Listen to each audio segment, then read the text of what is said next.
My name's Ben Steer. I work at Blue Zoo. I've worked there full-time for about 6 or 7 years in various roles, including animation director, lead animator, senior animator, and director. And I'm Tom Box, and I'm co-founder of Blue Zoo. Well, at Blue Zoo, we have our short films program to kind of push us out of our creative comfort zone and to push our studio forward. And so a few times a year we like making short films, and we ask everyone in our studio to pitch ideas in for a given brief. And Ben won the pitch for our short, which was basically use projectors to make an animation. Yeah, and then basically I just took everyone through the basic process all the way from the initial storyboard that I pitched, and how the story and the process completely evolved over many months. It kind of went into a gestation period whereby I was on other projects, so I was able to kind of think, do problem solving and working up the animatic to what it is now. And I just showed the audience like the rather convoluted process by which we would project images onto polystyrene blocks and film the whole thing. And what you see is the result of all of that.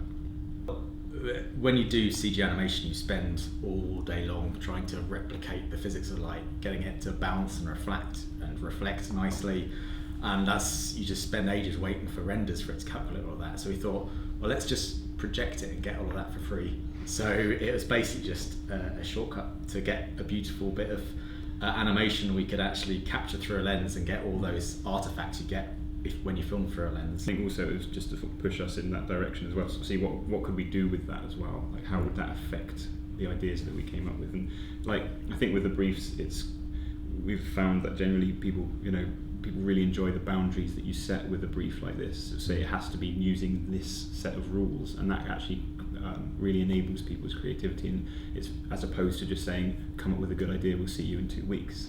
And I think I really responded to this one. It really kind of inspired me, and I think that's part of the reason why I won, was because I felt a real connection with it. Well, it's because we wanted to make a human story, and if you make something like perfectly CG, it doesn't have that rawness that is inherently human made. Yeah, it was this organic element that we wanted. We wanted imperfection, and I think one thing I kind of briefly alluded to in the presentation was one of the original techniques I sort of researched was just projecting onto wood blocks, thinking, well, wood blocks are very cheap, I can saw them very quickly, spray them very quickly. But it was a dead surface. And so what happened was, as I showed you some footage, and we just both agreed straight away, it looks dead, it could be CG. And we thought, well, the light being so integral, the surface needs to kind of almost have a part to play as well. It has to have a reason for this surface, and if it's just going to be a dead surface, there's no reason for it. Hence polystyrene. And we did a lot of tests and tried different surfaces. Yeah. And when you did a test on polystyrene for the first time, and it kind of felt like almost the characters were emitting out of the polystyrene rather than being projected on. So after all those tests, it's like, let's order a load of polystyrene. We did. Yeah, I think when you're an animation studio and you make a lot of animation, you're constantly kind of like, we do a lot of TV series, and that is, you can almost get a reputation of being a factory that churns it out. So the shorts really help balance that that kind of reputation of, you're not just this kind of factory line of animators who are just making someone else's project. We love coming up with our own ideas and being creative. So it's really there to kind of counter that attitude. I love it. I think that in this kind of day, you have the internet, there's so much kind of like noise out there, you don't know, it's so hard to take it all in, so it's nice to have that kind of curated collection of just a few projects where you can actually sit down and enjoy someone telling you how they made something and not reading it on the 100th blog post you read that day. It's just a nice fresh way of seeing information properly. What's really lovely about an event like this for me is the fact that I'm slaving away on something for months, and you have no feedback. You literally are in your own bubble, and it's very nice to just see a physical reaction from people, and to have people come up to you and talk about it, even if they don't like it. It's good just to have a conversation about it, and that's just something that doesn't happen. People could love it, but if they're in their bedroom 2 million miles away, they're not going to be able to have that discussion with you.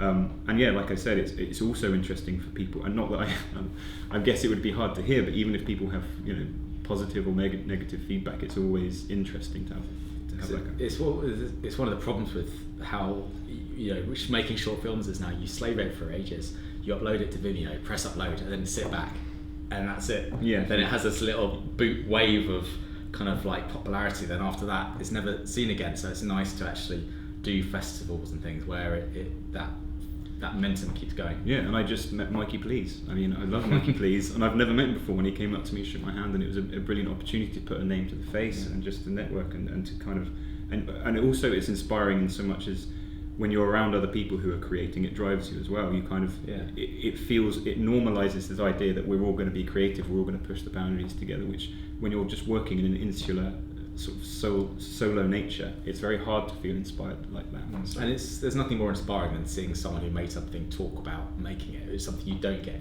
in any other medium, and you don't even get it kind of watching a video of the presentation afterwards. If you're there seeing someone talk a few meters away, a few meters, you can't recreate that experience anywhere else.